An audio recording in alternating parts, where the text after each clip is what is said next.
I get up, time is barely on our side. I don't wanna waste what's left. Hai guys, welcome back to my YouTube channel. Aku Dia Romantika. Jadi, ini adalah video pertamaku di YouTube channel. Video ini berisi tentang tugas mata kuliah toksikologi. Nah, sebelum kita mulai ke videonya, jangan lupa buat kalian yang belum subscribe dulu channel Dia Romantika dan nyalain lonceng notifikasinya. Tonton sampai habis videonya ya, biar kita sama-sama belajar.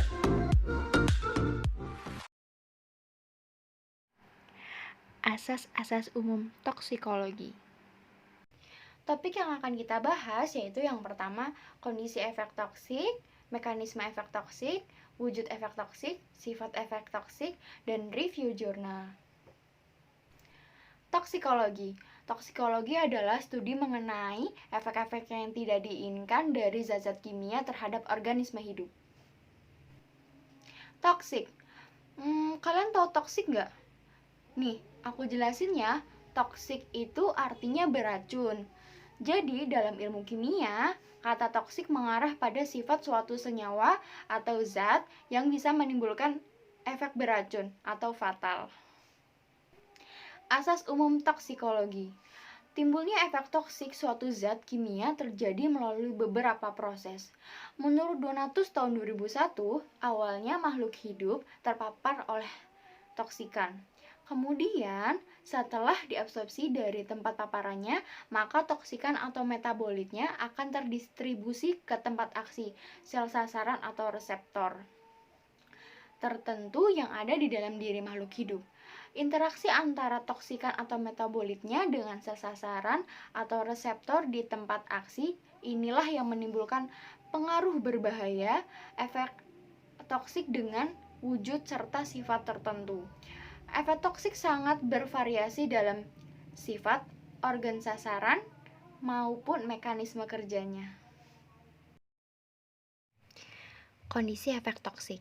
Menurut Loomis tahun 1978, kondisi efek toksik suatu senyawa adalah berbagai keadaan atau faktor yang dapat mempengaruhi efektivitas absorpsi, distribusi, dan eliminasi senyawa tersebut di dalam tubuh makhluk hidup yang pada gilirannya akan menentukan keberadaan zat kimia tersebut secara utuh atau metabolitnya dalam sel sasaran atau efektivitas antaraksinya dengan sel sasaran. Jumlah zat kimia ataupun metabolitnya di sel sasaran akan mempengaruhi efek toksiknya. Kondisi efek toksik meliputi kondisi pemejanan dan kondisi makhluk hidup. Kondisi pemejanan yang mempengaruhi efek toksik adalah jenis jalur lama, kekerapan, saat, dan takaran pemejanan. Jenis pemejanan dibedakan menjadi dua, yaitu akut dan kronis. Keduanya dibedakan berdasarkan lama dan kekerapan pemejanan sebagai batas kurun waktu pemejanan terhadap makhluk hidup. Pemejanan akut adalah pemejanan yang dilakukan kurang dari 24 jam. Akan tetapi, pada toksikologi klinis, pemejanan dalam kurun waktu 72 jam masih dianggap sebagai pemejanan akut. Pemejanan kronis didefinisikan sebagai pemejanan yang dilakukan secara berkesinambungan atau berulang dalam suatu periode waktu pemejanan tertentu yang lebih lama daripada periode waktu pemejanan akut. Mekanisme efek toksik. Mekanisme aksi toksik suatu zat beracun berguna untuk mengetahui penyebab timbulnya keracunan yang berkaitan dengan wujud dan sifat efek toksik yang terjadi. Mekanisme aksi toksik racun dapat digolongkan menjadi 3, yaitu berdasarkan sifat dan tempat kejadian, sifat interaksi antara racun dan tempat aksinya, serta risiko penumpukan racun di dalam gudang penyimpanan tubuh. Mekanisme aksi berdasar sifat dan tempat kejadian secara patologi dapat dibagi menjadi 2, yaitu mekanisme luka intrasel dan ekstrasel. Mekanisme luka intrasel adalah luka yang diawali oleh aksi racun pada tempat aksinya di dalam sel, sehingga mekanisme ini sering disebut mekanisme langsung atau primer. Nah, tadi kan ada 2 mekanisme. Yang pertama, mekanisme luka intraseluler. Yang kedua, mekanisme luka ekstrasel. Nah, untuk mekanisme luka intraseluler, di dalam tubuh, zat beracun mungkin berada dalam bentuk zat kimia induk atau dalam bentuk metabolit yang relatif. Misalnya, ion karbonium, epoksida, radikal bebas sebelum berada di sel sasaran. Setelah masuk ke dalam sel sasaran, kemungkinan akan berinteraksi dengan suatu sasaran molekul yang khas atau tak khas melalui salah satu dari beberapa mekanisme reaksi kimia yang mungkin reaksi pendesakan, ikatan kovalen, substitusi, peroksidasi, dan lain sebagainya. Nah, untuk mekanisme luka ekstrasel, kelangsungan hidup sel bergantung pada aneka ragam faktor lingkungan ekstrasel yang pada dasarnya diperlukan untuk memenuhi kebutuhan metabolik basal dan pengaturan aktivitas sel. Oleh karena itu, bila zat beracun yang berada di lingkungan ekstrasel mampu mengganggu atau mengacaukan kedua sistem tersebut, mungkin dapat menimbulkan perubahan struktural atau fungsi sel. Wujud efek toksik merupakan perubahan kimia, fungsional, atau struktural yang terjadi dalam tubuh. Wujud efek toksik dapat berubah gabungan dari perubahan yang pertama. Misalnya, perubahan struktural berakibat terjadi perubahan biokimia atau fungsi dari sel. Perubahan biokimia dapat menyebabkan perubahan fungsional. Sifat efek toksik. Terdapat dua jenis sifat efek toksik zat beracun, yakni terbalikan dan tak terbalikan. Ciri khas dari wujud efek toksik yang terbalikan yaitu yang pertama, bila kadar racun yang ada dalam tempat aksi atau reseptor tertentu telah habis, maka reseptor tersebut akan kembali ke semula. Yang kedua, efek toksik yang ditimbulkan akan cepat kembali normal. Yang ketiga, ketoksikan racun bergantung pada takaran serta kecepatan absorpsi, distribusi, dan eliminasi racunnya. Nah, untuk ciri khas dari wujud efek toksik yang bersifat tak terbalikan, yaitu yang pertama, ada kerusakan yang terjadi sifatnya menetap. Yang kedua, pemejanan berikutnya dengan racun akan menimbulkan kerusakan yang sifatnya sama sehingga memungkinkan terjadinya penumpukan efek toksik. Nah, yang ketiga, pemejanan dengan takaran yang sangat kecil dalam jangka panjang akan menimbulkan efek toksik yang seefektif dengan yang ditimbulkan oleh pemejanan racun dengan toksikan besar dalam jangka panjang. Nah, untuk selanjutnya adalah review jurnal. Miau miau. Nah, jurnal yang akan aku review yaitu berjudul Uji Toksisitas Akut Ekstrak Etanol Daun Kirinyuh pada Mencit Putih Jantan beserta sang peneliti Helmi Arifin dan kawan-kawan. Abstraknya, telah dilakukan penelitian tentang toksisitas akut ekstrak etanol dan kirinyuh.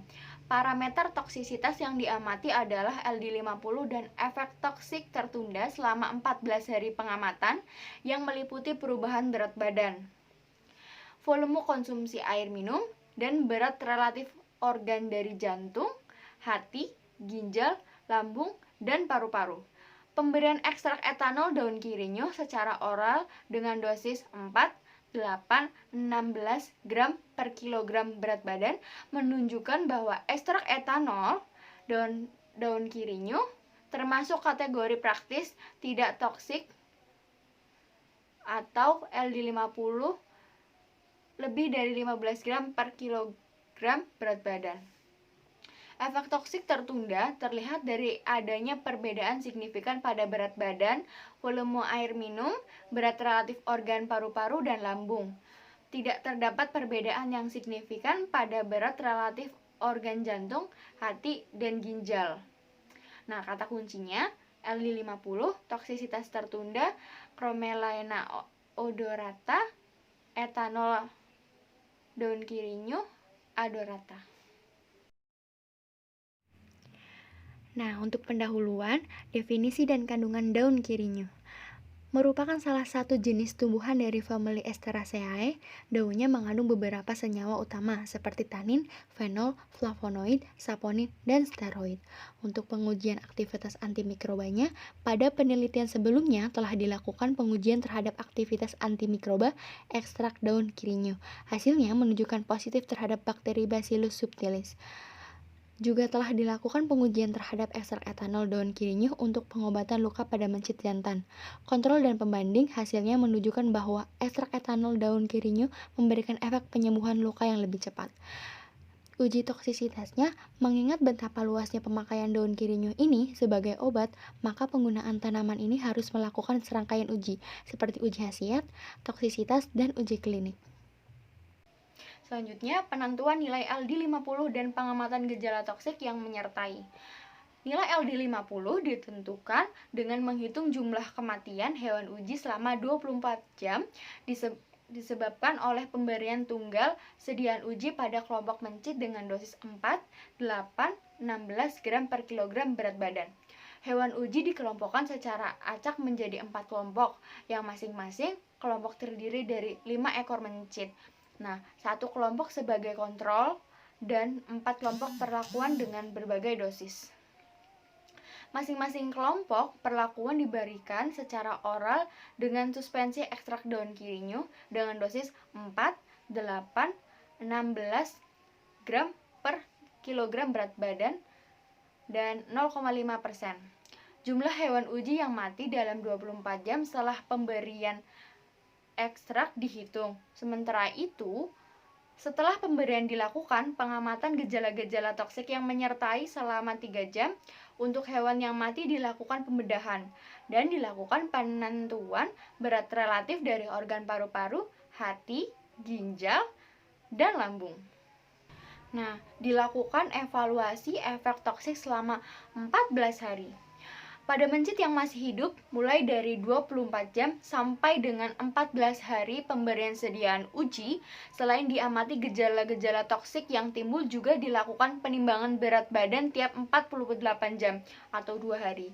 Kemudian pengukuran konsumsi air minum, dan pada hari ke-14 hewan percobaan dikorbankan untuk penentuan berat relatif organ jantung, hati, ginjal, lambung, dan paru-paru. Nah, untuk selanjutnya itu ada hasil uji toksisitas. Bisa dilihat tabelnya ya. Pada penelitian ini dilakukan uji toksisitas akut di mana sampai dosis 16 gram per kilogram berat badan tidak ada hewan yang mati.